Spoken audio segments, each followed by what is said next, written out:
Assalamualaikum warahmatullahi wabarakatuh. Selamat datang di channel Dr. Safari Online, channel yang membahas seputar kesehatan dan kedokteran.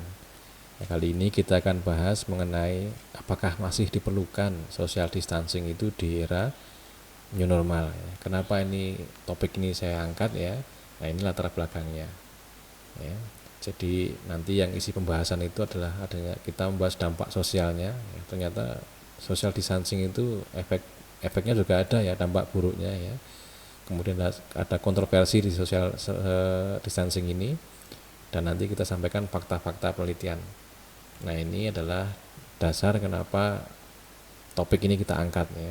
Yang pertama adalah pandemi COVID-19 ini ya. Pandemi COVID-19 ini telah membuat pemangku kebijakan dalam hal ini pemerintah ya menerapkan social distancing ya.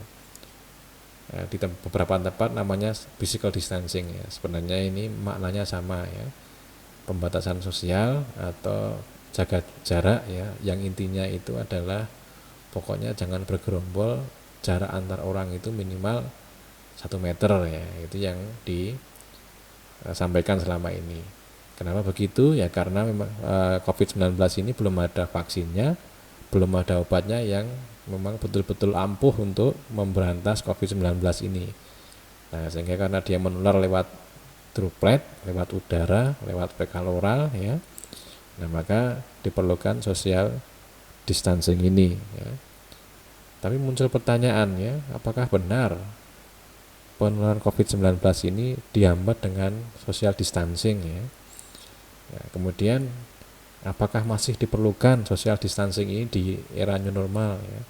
Bukankah sudah ada kalung anti corona ya, yang kalau pakai kalung dihisap-hisap begitu nanti coronanya mati sekian persen dalam waktu sekian menit gitu ya.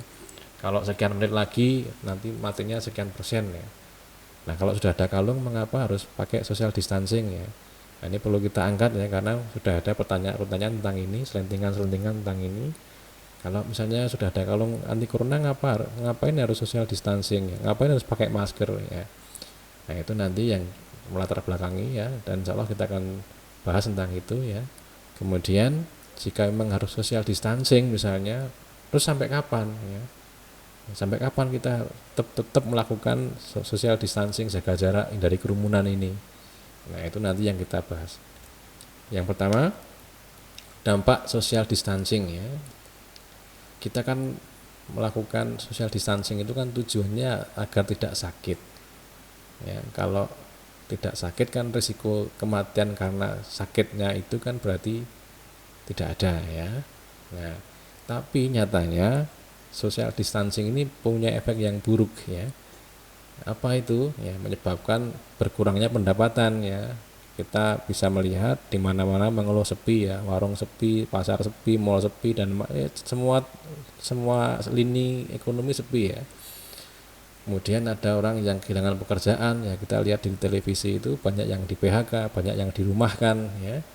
Kemudian juga menghambat orang yang sakit itu kalau mau berobat ya terhambat ya, karena ada takut kena corona misalnya.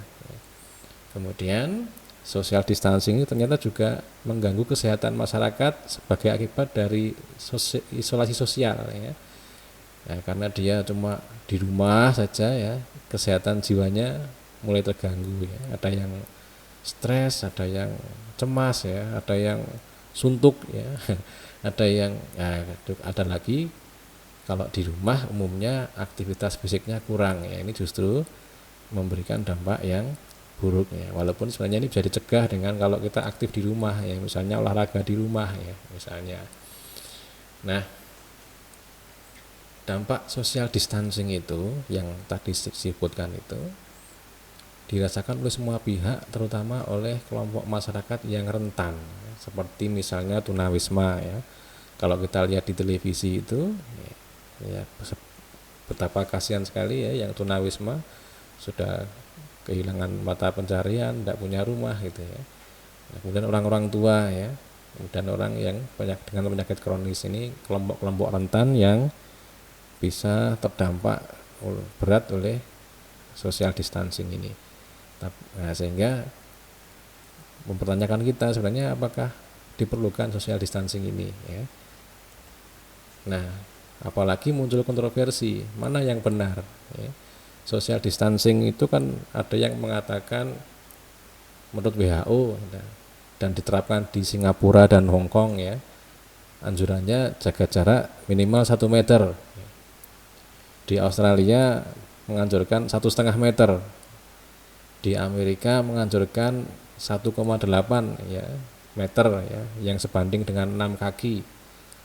Di Inggris, di Irlandia, di Selandia Baru menganjurkannya 2 meter ya. Bahkan ada penelitian yang kesimpulan akhirnya itu menganjurkan 9 meter. Harus kalau banyak yang beda begini, mana yang benar? Nah, itu semakin memperberat pertanyaan apakah perlu social distancing ini. Masing-masing negara, masing-masing kelompok ilmuwan di negara-negara tersebut tidak sepakat ya. Nah, ini yang nanti kita ulas ya. Nah, ini data dan faktanya. Nah, ternyata ini hasil penelitian ya di Inggris yang melibatkan ribuan orang ya. Ternyata menghabiskan waktu 5 menit ya di suatu ruangan tertutup ya bersama dengan orang yang sakit saluran nafas ya, itu meningkatkan risiko terkena penyakit yang sama dengan orang yang sakit seruangan tadi. Itu hanya 5 menit. Bayangkan kalau kita di ruangan itu bersama orang yang sakit lebih dari 5 menit. Itu baru 1 orang. Bagaimana kalau yang sakit itu 2 orang di tempat itu ya, bisa dibayangkan. Nah, ternyata di beberapa tempat yang berisiko itu antara lain adalah di transportasi umum ya, bis, di supermarket ya, di toko-toko yang kecil ya, bukan warung ya, ini toko-toko yang lebih gede dari warung tapi lebih kecil dari supermarket, di restoran ya, kantin, di kafe ya, di tempat-tempat pesta ya, dan juga tempat ibadah. Itu tempat-tempat yang berisiko untuk tertular seperti itu ya, dengan tidak menerapkan social distancing. Ternyata hanya 5 menit saja itu meningkatkan risiko terkena penyakit hanya dengan 1 orang ya.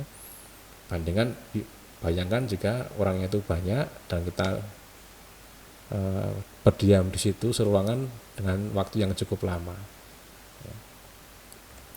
Kemudian nah ini hasil penelitiannya juga menjaga jarak minimal 1 meter itu menurunkan risiko tertular COVID-19 minimal 1 meter. Berarti apa? Semakin jauh jarak social distancingnya itu, maka risiko tertular COVID-19 semakin kecil. Jadi nggak ada yang salah tadi itu ya. Memang minimal 1 meter. Jadi semakin panjang jaraknya ya, semakin jauh jaraknya semakin baik. Nah, jadi semuanya tadi ternyata benar ya. Kemudian bagaimana dengan kalung anti corona ya? Kan sudah ada kalung anti corona, ngapain harus social distancing ya.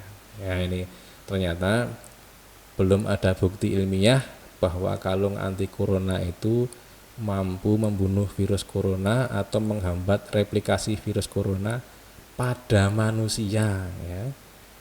Bahkan beberapa waktu yang lalu diberitakan bahwa yang dipakai itu adalah yang dipakai uji in vitro adalah virus model corona yang bukan SARS-CoV-2 ya, bukan penyebab COVID-19 ya.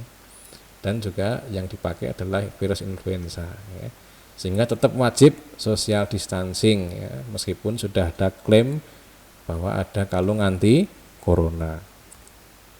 Kemudian terus kalau wajib social distancing sampai kapan gitu ya. Nah, itu ternyata pertanyaannya sulit untuk dijawab. Mengapa? Karena alasannya satu, masa inkubasinya itu lebar, tidak setiap orang sama ya. Ada yang 1-2 hari sudah kena, ada yang sampai beberapa hari baru muncul gejala itu ya. Nah, ini masa inkubasinya itu lebar. Jadi sulit kita menentukan sampai kapan social distancingnya itu ya. Bisa jadi hari ini di bis misalnya orang tersebut belum ada gejala, Nah, setelah 2 hari berikutnya orang tersebut bergejala, ya, padahal selama 2 hari dia berinteraksi dengan orang banyak. Nah, kalau seperti ini kan nanti repot nanti ya, nanti menularkan banyak tempat, ya, menularkan banyak orang. Ya. Kemudian tidak ada jawaban yang pasti tentang imunitas yang terbentuk. Ya, ingat bahwa COVID ini munculnya di di akhir-akhir Desember ya, di bulan Desember, di akhir-akhir tahun 2019 ya. Belum ada setahun ya, jadi kita masih meraba-raba ya. Ini sebenarnya virusnya itu kelakuannya seperti apa ya. Respon manusia terhadap virus ini seperti apa ya, itulah kita belum bisa menentukan apakah kekebalan yang didapat itu bersifat kekal dan bersifat protektif melindungi ataukah tidak ya, karena ada beberapa teori yang mengatakan kalau sudah pernah kena malah justru lebih mudah kena lagi ya. Ini kan teori-teori yang perlu dibuktikan ya. Kemudian yang berikutnya, kenapa kok sampai kapan social distancing ini sulit dijawab adalah karena belum diketahui dengan baik mengenai pengaruh musim ya. Biasanya kan beberapa penyakit virus itu kan musiman ya. Musim penghujan muncul ini, musim kemarau muncul itu ya. Ya sedangkan COVID ini belum ada setahun ya, jadi kita belum bisa menentukan pengaruh musim terhadap COVID ini seperti apa ya. Itu ya, jadi sampai kapan social distancing itu dilakukan memang kita masih sulit untuk menjawabnya. Kemudian ini kesimpulannya ya, social distancing tetap wajib dilakukan untuk mengurangi risiko penyebaran COVID-19 dan tidak ada jawaban yang memuaskan mengenai sampai kapan social distancing itu dilakukan ya. Selama COVID-nya ini belum ada vaksinnya, belum ada obatnya ya, risiko tertular itu tinggi ya, maka kita tetap melakukan social distancing, tetap melakukan jaga jarak, hindari kerumunan. Ya, saya kira demikian. Ya, sekiranya bermanfaat silahkan klik like, subscribe ya, dan bagikan kepada yang lain. Sekiranya ada komentar silahkan tulis di komentar. Jika ada pertanyaan juga silahkan tulis di komentar ya. Sekian, assalamualaikum warahmatullahi wabarakatuh.